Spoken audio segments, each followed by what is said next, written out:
Quando nós olhamos para esse salmo, irmãos, alguns aspectos vêm à nossa memória, alguns aspectos importantes. Primeiro, lembre-se que nós estamos numa sequência desde o Salmo 3 até o 7, chamado Salmo de lamento.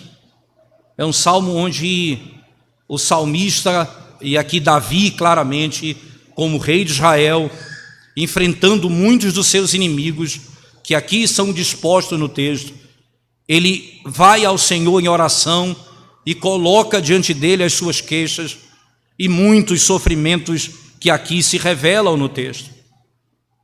Nós podemos perceber que em algum momento nesses salmos você encontra louvor e encontra adoração, porque o lamento nos salmos, ele não é algo feito sem esperança. O povo de Deus lamenta diante de Deus com esperança, diferentemente do lamento que vai ser revelado ali no texto de Mateus, quando o Senhor Jesus diz que muitos lamentarão quando ele voltar, só que naquele dia não haverá mais esperança. Só que o povo do Senhor, o povo de Deus, é um povo que, diante do sofrimento e das lutas dessa jornada, lamenta diante do Senhor.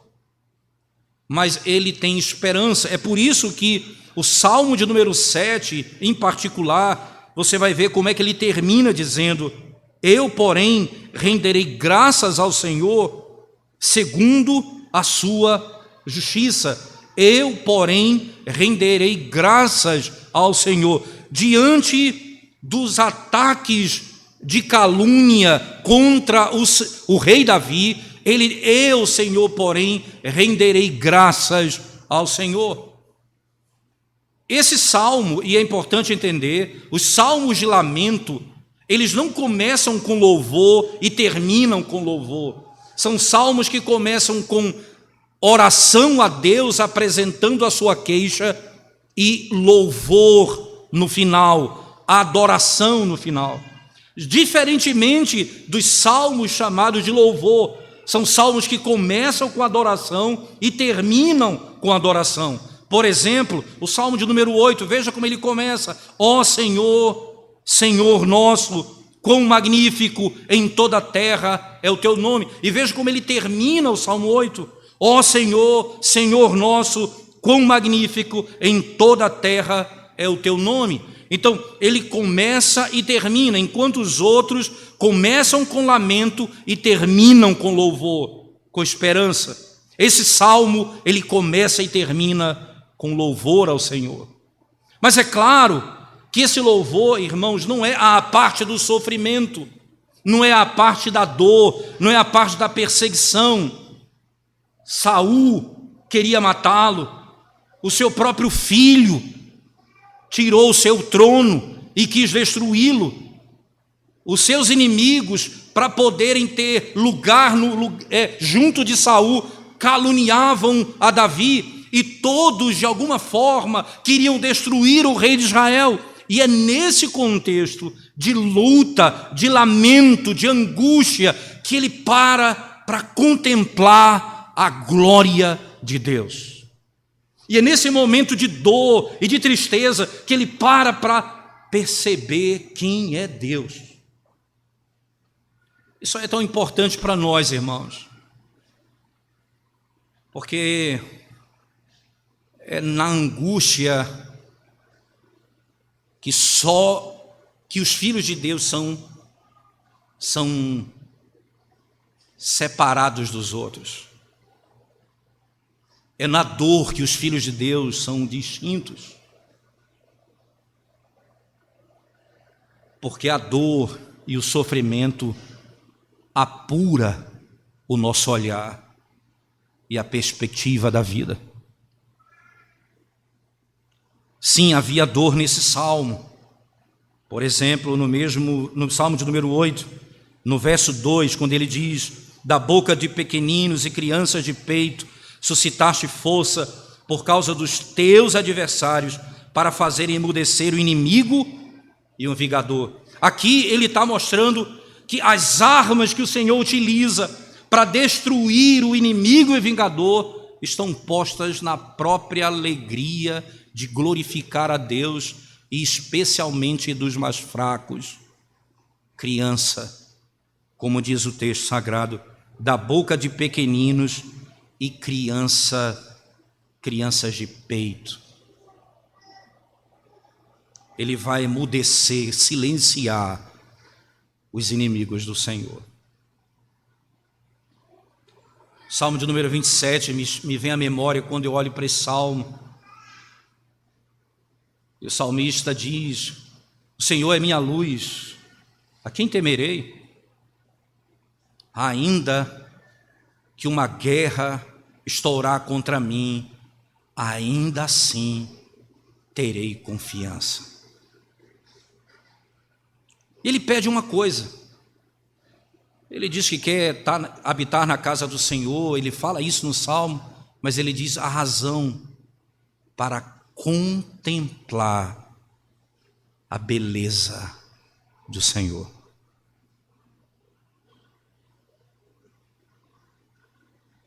Eu vejo Davi nesse salmo, no meio da sua dor, como que adentrando o santíssimo lugar e contemplando a beleza do Senhor e da sua obra e do seu governo, e olhar na perspectiva de Deus a causa, as razões e propósito dos nossos sofrimentos. E perceber beleza na dor, beleza na angústia, beleza no medo. E contemplar ao Senhor. E o salmista, irmãos, ele vai descrever a beleza do Senhor nesse salmo, olhando para o texto basicamente em 3 verdades básicas. Primeiro, na criação. Segundo, na providência. E terceiro, na própria redenção e salvação. Na criação, na providência e na própria salvação e redenção. É o que você vai notar no texto.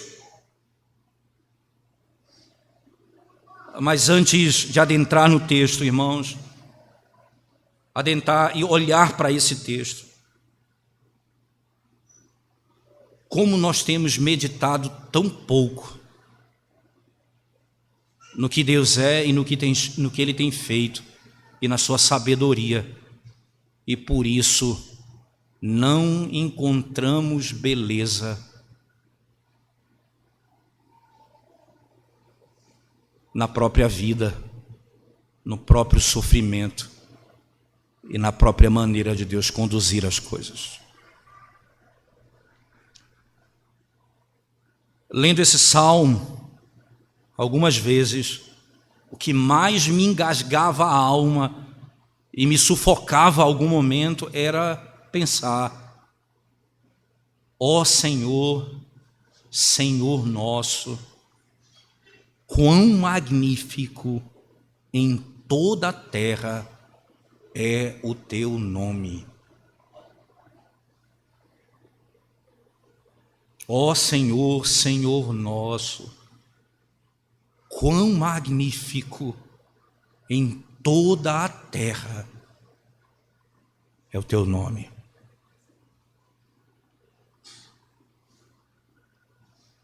Quão majestoso.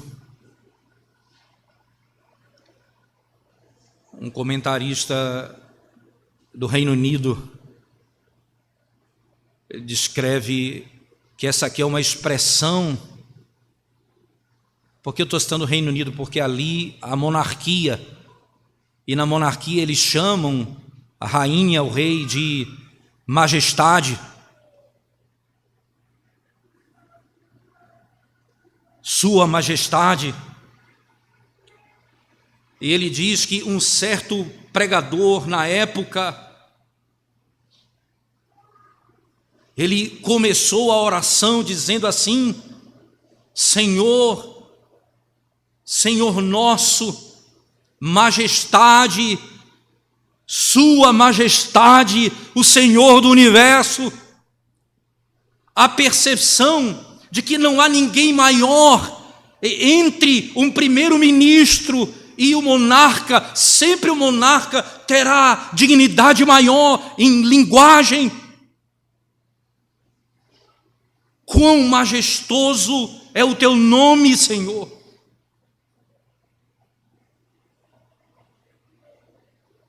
E onde isso se revela, primeiro na criação, diz o texto: pois expuseste nos céus a tua majestade, pois expuseste nos céus a tua majestade. Está onde se encontra a majestade do Senhor, onde ele expôs isso. E aí ele descreve no primeiro momento nos céus, na criação, nas estrelas, como ele vai citar, na lua,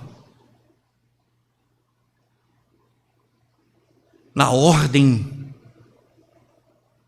do propósito de cada uma delas, de cada um dos elementos da própria criação, cada um dos elementos da própria criação.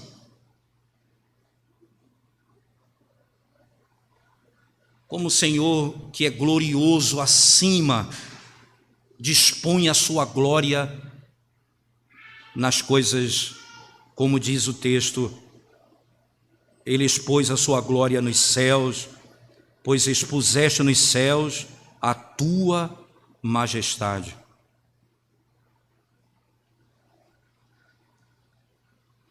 Davi não poderia fechar os olhos para contemplar aquilo, irmãos, a glória da sabedoria de Deus. Ele olha para o céu, como o salmista diz, não há discurso, não há palavra, mas a voz do nome do Senhor é ouvida. Os céus proclamam a glória de Deus. Ele olha para a imensidão, ele olha para a criação e diz: Senhor, Senhor nosso, quão majestoso é o teu nome, quão magnífico é o teu nome em toda a terra, pois expuseste nos céus a tua majestade. Não apenas a criação. E o que é que eu faço, irmãos? Eu não posso olhar simplesmente para os céus. O crente tem a graça de ver além daquilo que os olhos humanos podem ver. Nem mesmo o telescópio mais potente do mundo enxerga aquilo que a fé nos faz ver: o teu nome majestoso em toda a terra. Expuseste nos céus.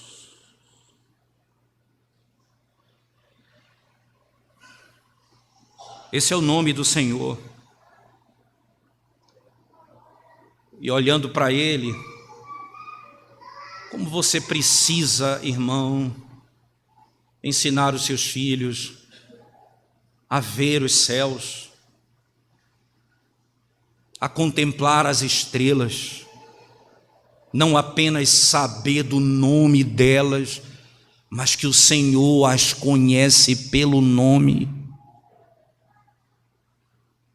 Fazer como Deus fez com Abraão, tirando-o da tenda e dizendo: vem. Naquela noite estrelada, ele diz: olha para os céus.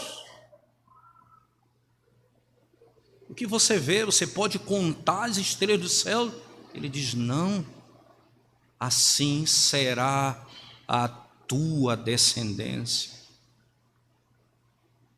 O Senhor usa a própria criação para descrever a glória da sua igreja em todo o tempo. Como o texto de do texto de Apocalipse que lemos no capítulo 5, milhões de milhões, milhares de milhares ao redor, exaltando o nome daquele que é digno de receber.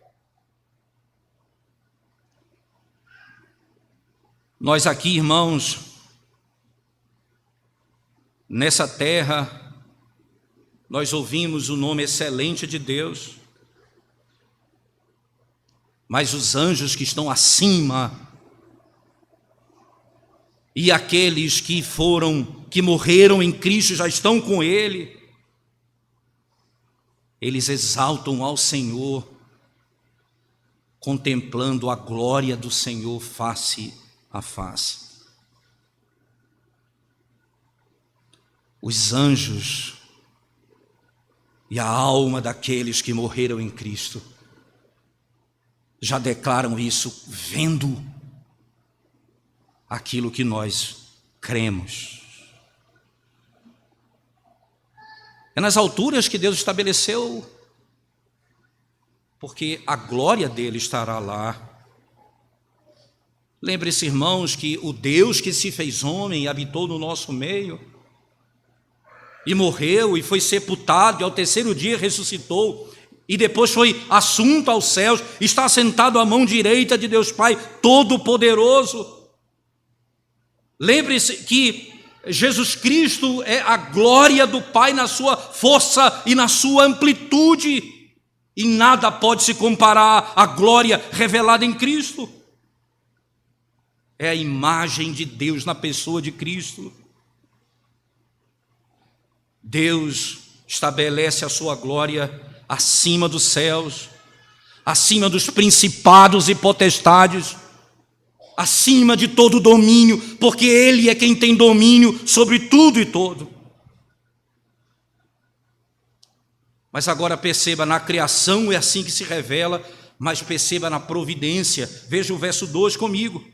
Da boca de pequeninos e crianças de peito, suscitaste força por causa dos teus adversários, para fazeres emudecer o inimigo e o vingador. Por que ele pega aqui o mais fraco, irmãos? O mais fraco de todas as criaturas. Da boca de pequeninos e crianças de peito. Tire qualquer dúvida, imaginar a ideia de que criança aqui, ele está se referindo aos que são capazes de entender, os que são em mais, não é, de 10 anos, 8 anos, até porque o paralelismo mostra, como diz, as crianças, ele usa o termo da boca de pequeninos e crianças de peito, os que mamam, os que ainda se alimentam na sua mãe. E o Senhor mostra, irmãos, nesse reino glorioso, como Deus cuida dos pequenos, dos menores.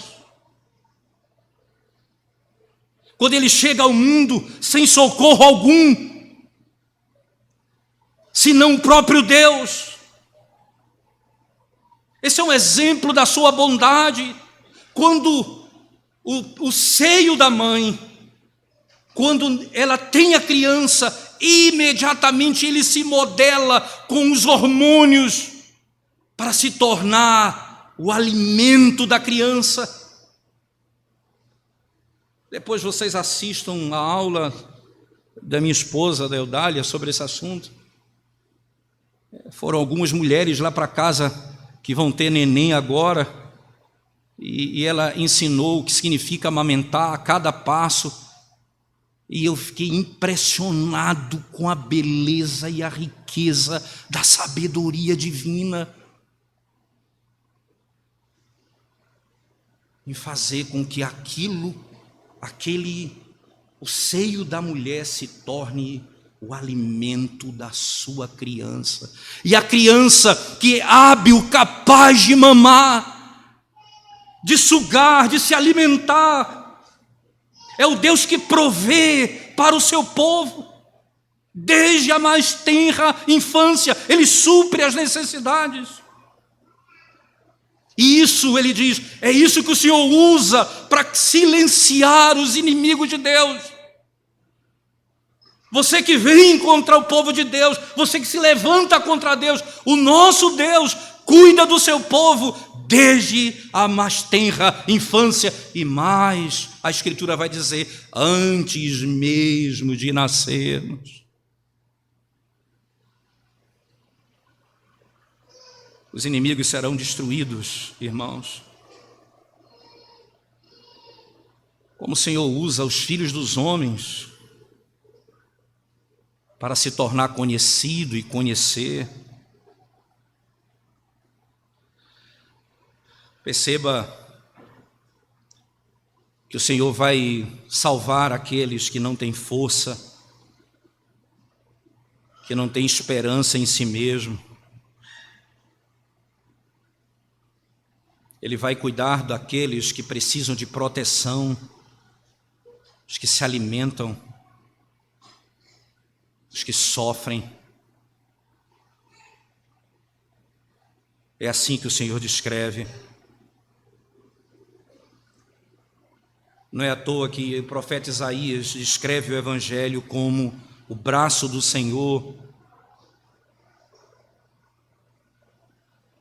porque o Evangelho produz maravilhas, irmãos, não da boca de filósofos, não da boca de oradores, não da boca de políticos, não da boca de homens do Estado, mas da companhia de pescadores que estavam longe.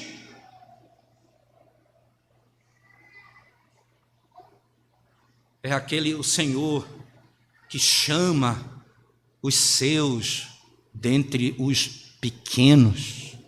Foi assim com Davi, o próprio Davi, quando o Senhor disse na escolha do rei de Israel, na casa de Jessé, quando o profeta escolheu o rei pela aparência, o Senhor disse, você vê, o homem vê a aparência, eu vejo o coração. Davi era o menor e foi feito rei de Israel.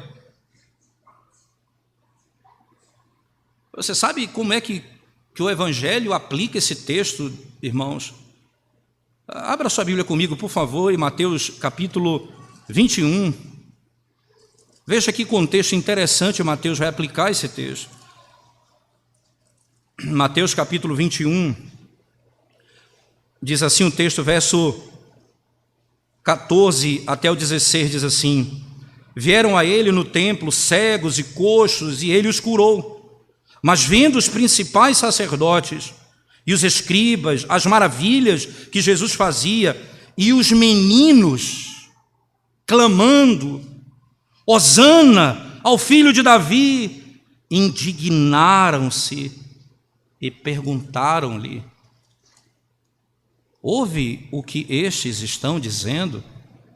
Respondeu-lhe Jesus, sim, nunca lestes da boca de pequeninos e crianças de peito, tiraste perfeito louvor?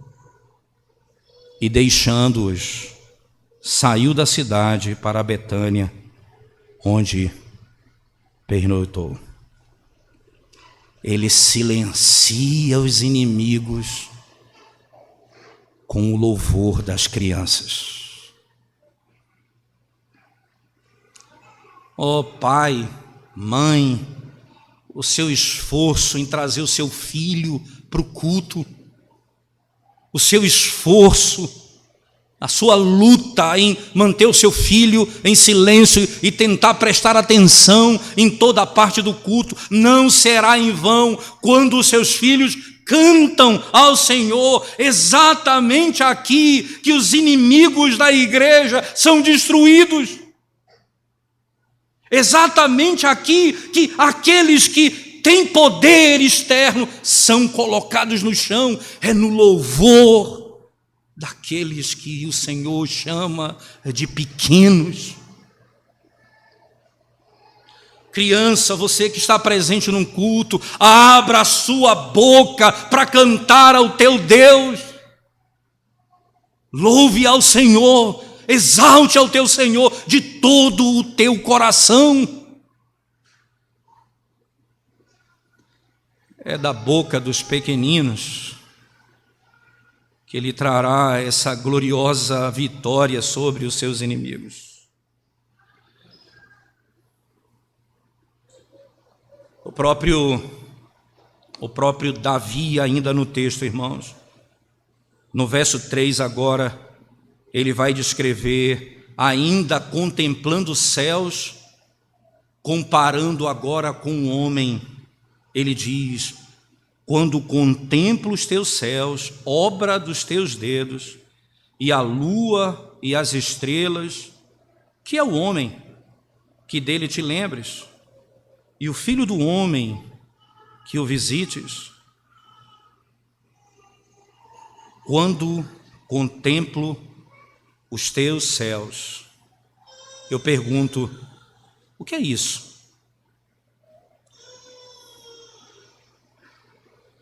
Nunca passe rapidamente por uma expressão enfática ou mesmo uma ordem em qualquer lugar das Escrituras.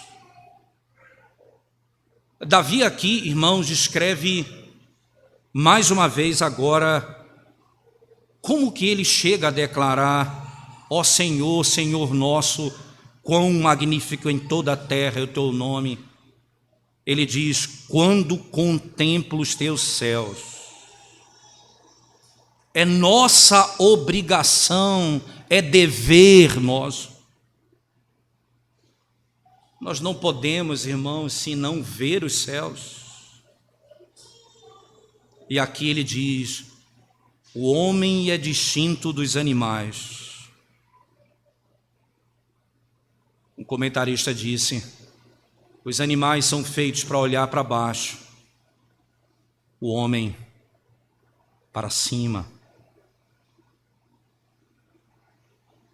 Deus colocou o homem para olhar para cima, para contemplar os céus,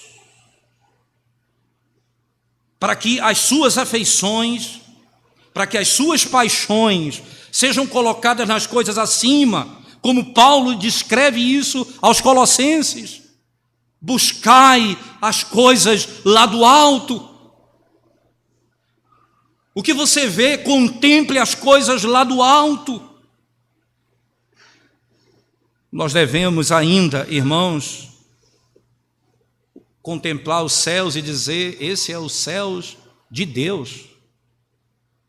Quando contemplo os teus céus, pertence a Ele. Porque os céus são obras dos seus dedos, Ele os fez, Ele os criou. Essa é a grande diferença dos ídolos que são criados. O Senhor é o Criador de todas as coisas, são obras de suas mãos. Quando o Senhor estabelece os céus, quando Ele o estende, isso foi sua obra. Obra dos seus dedos. Obra dos seus dedos. Mas aí ele diz, ele vai e cita a lua e as estrelas. Por quê, irmãos? Algumas razões. Como ele está falando das coisas menores, talvez o luzeiro menor, mas eu penso que além disso, Davi aqui, irmãos, ele está contemplando a Deus na sua angústia e louvando ao Senhor, meditando no Senhor, olhando para a criação, para a providência e para a redenção. E quando ele olha, perceba, ele está de noite, isso aqui é escuro, ele está vivendo o momento da angústia da sua alma. E exatamente à noite que ele olha e vê os céus, Senhor, a lua e as estrelas são obras das tuas mãos. Esse mesmo Davi que nos salmos anteriores vai dizer: de noite, rapidamente eu pego no sono, porque tu, Senhor, estás comigo. É o mesmo Davi que vai dizer lá na frente: a tristeza pode durar a noite toda, mas a alegria vem ao amanhecer.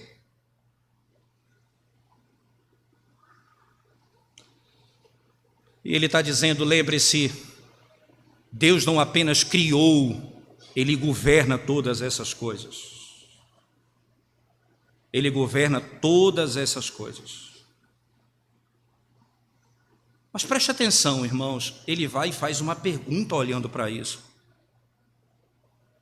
Que é o homem que dele te lembres? Considera a glória que brilha nos céus. E você olha para você mesmo. Lembre-se de um detalhe. Nós somos a coroa da criação no sexto dia. O homem e a mulher foram criados no sexto dia. Mas há um detalhe que você não pode esquecer. Por que Deus fez o homem e a mulher no sexto dia? Não apenas porque era a glória da criação, mas porque agora o homem poderia viver. Deus preparou toda a criação para que ele vivesse e a dominasse. O homem não é o criador. Deus cria e coloca o homem para governar a criação. Que Davi olha, quando ele olha para os céus, irmãos, o que ele está dizendo é, dentre essas outras verdades que já ouvimos, como Deus cuida de mim.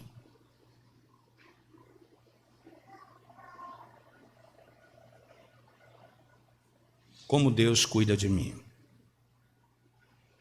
O famoso astrofísico do Reino Unido, que depois se tornou pregador do Evangelho, numa certa entrevista, disse: quando contemplamos a majestade e a glória desse universo, nós não podemos esquecer de um detalhe. Tudo isso o Senhor fez para o nosso bem.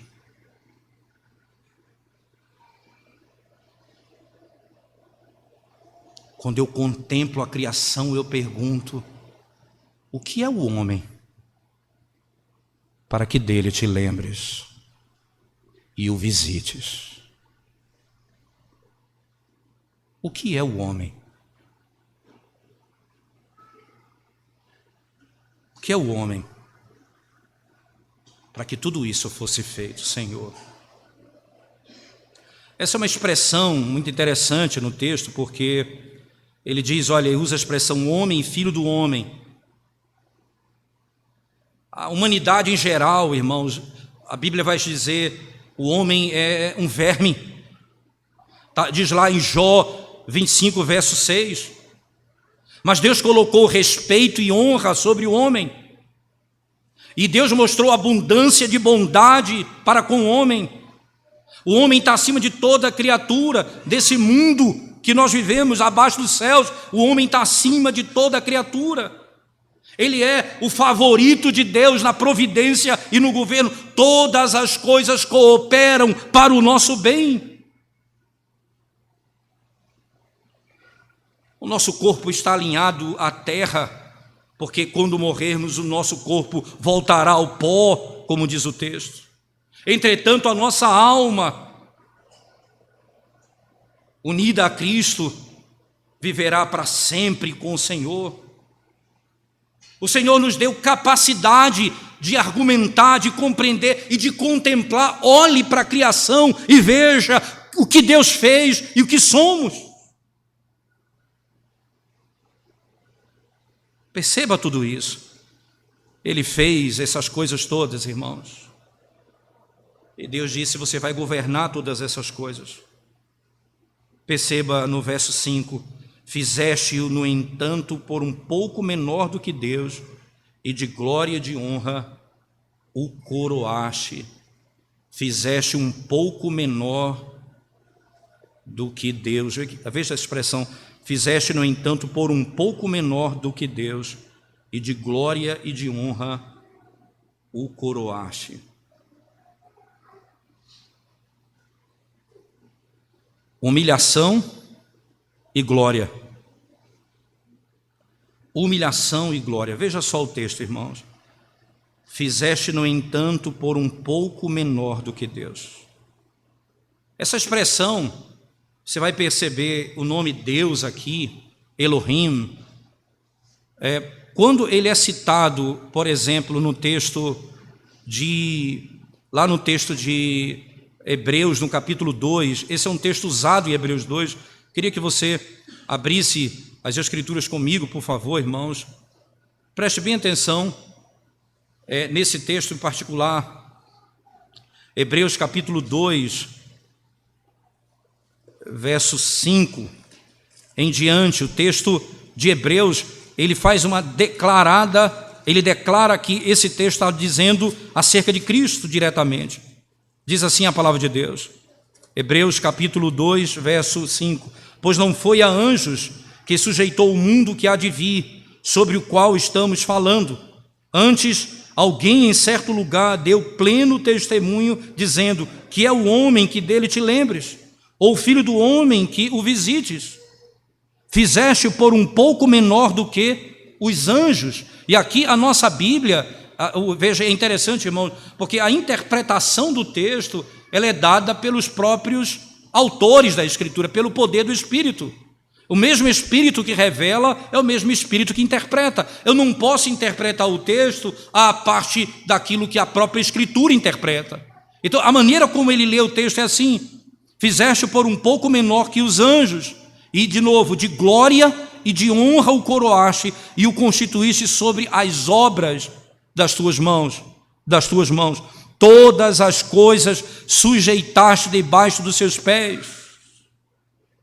Ora, desde que lhe sujeitou todas as coisas, nada deixou fora do seu domínio. Agora, porém, ainda não vemos todas as coisas a ele sujeitas. Vemos, todavia, aquele que por um pouco, tendo sido feito menor que os anjos, Jesus, por causa do sofrimento da morte, foi coroado de glória e de honra, para que pela graça de Deus provasse a morte por todo homem. Perceba que aquilo que o autor da carta aos Hebreus está dizendo, citando o Salmo 8, voltemos para o Salmo, irmãos. Fizeste-o, verso 5, no entanto, por um pouco menor do que Deus, e de glória e de honra o coroaste. Deste-lhe domínio sobre as obras da tua mão, e sobre seus pés tudo lhe puseste. Olha, todas as coisas foram dominadas, e Deus fez o homem assim, para que governasse a criação, para que fosse o Senhor de todas as coisas, debaixo do governo de Deus, e dominasse a criação para a glória de Deus. Mas o que é que aconteceu? O homem caiu, o homem pecou. Então Deus, no seu governo e na sua providência, revelou Jesus Cristo, o verdadeiro homem e o verdadeiro Deus, que veio em sofrimento, humilhado, para fazer o quê? Para restaurar o homem ao papel que ele foi criado, para o qual ele foi feito, que é para dominar todas as coisas. E é exatamente em Cristo que isso acontece. E é exatamente em Cristo que todas essas coisas vão acontecer. E o que o Salmo está nos orientando e nos ensinando aqui, irmãos. E Davi olhando para os céus, dizendo: Senhor, Senhor nosso, quão magnífico é o teu nome em toda a terra, na criação, na maneira como o Senhor se revela aos pequeninos e na maneira como o Senhor restaura a sorte do homem que foi feito para um propósito e por causa do pecado caiu. Então Jesus veio, feito menor do que anjos. Por que isso? Porque nenhum anjo teve as suas mãos traspassadas, nenhum anjo sofreu, somente aquele que se fez homem para restaurar o homem e toda a criação. Lendo o Evangelho de Marcos essa semana, rapidamente Marcos, o Evangelho de Marcos, rapidamente ele comenta sobre a tentação de Cristo no deserto. É uma rápida citação. Mas ele fala algo que ninguém fala. É curto, mas ninguém fala o que ele fala. Ele diz assim: e o Espírito o levou para o deserto, no meio de animais selvagens.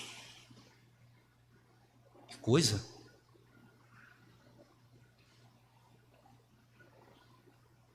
Que coisa! Quando ele ressuscita dentre os mortos, ele vem em glória, mas quando ele morre, no estado de humilhação, ele tem sobre sua cabeça uma coroa de espinhos. Porque lá em Gênesis 3 diz: a terra produzirá cardos e abrolhos, e ele leva sobre sua cabeça a maldição da criação. E lá no deserto, quando ele vai enfrentar Satanás, ele diz, ele estava no meio de um deserto de animais, porque ele veio restaurar a sorte da criação.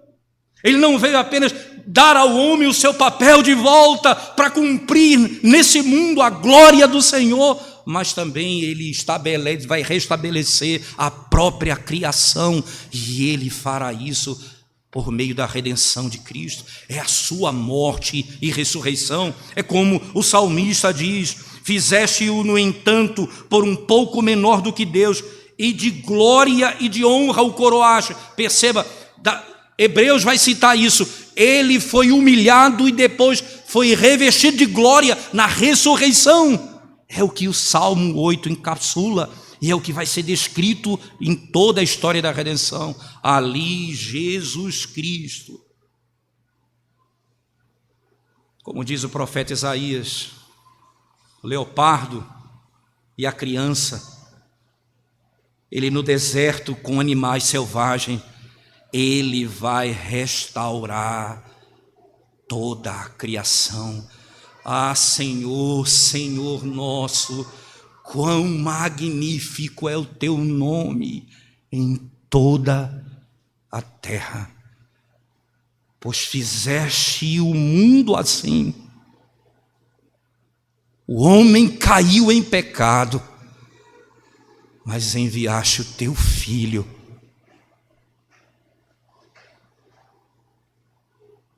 por falar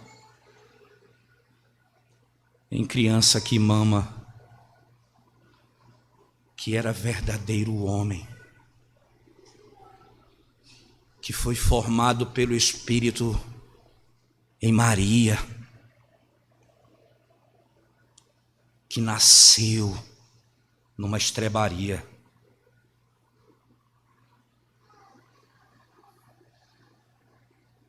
que mamou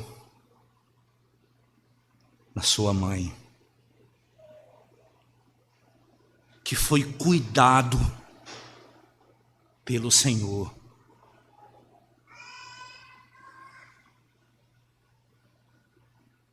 que não tinha onde reclinar a cabeça. E Paulo descreve isso assim: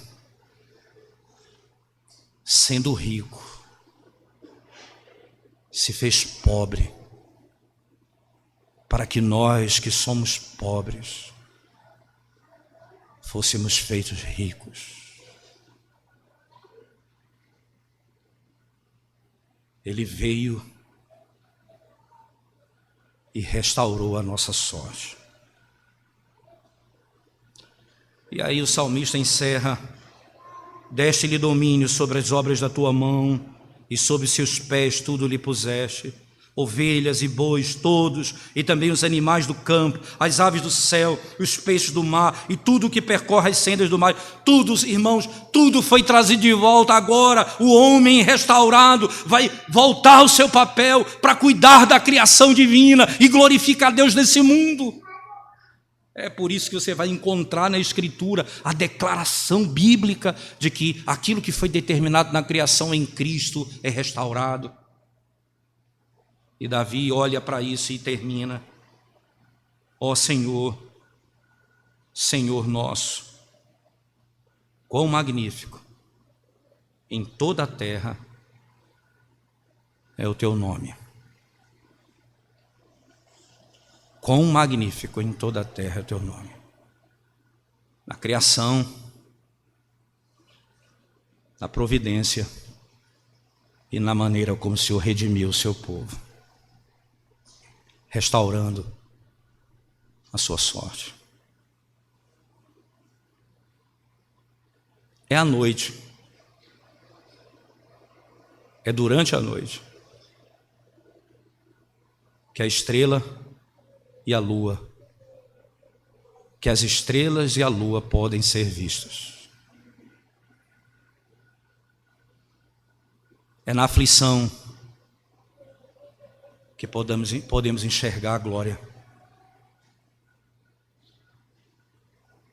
É na angústia que podemos contemplar o poder de Deus. Ah, Senhor, Senhor nosso, quão magnífico em toda a terra é o teu nome. Nós te adoramos, Senhor, nessa manhã do teu santo dia. Nós reconhecemos a tua glória, a tua grandeza e o teu poder, Senhor.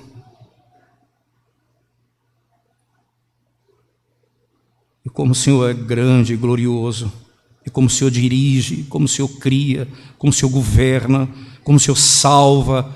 Ah, Senhor, não há Deus igual ao nosso Deus.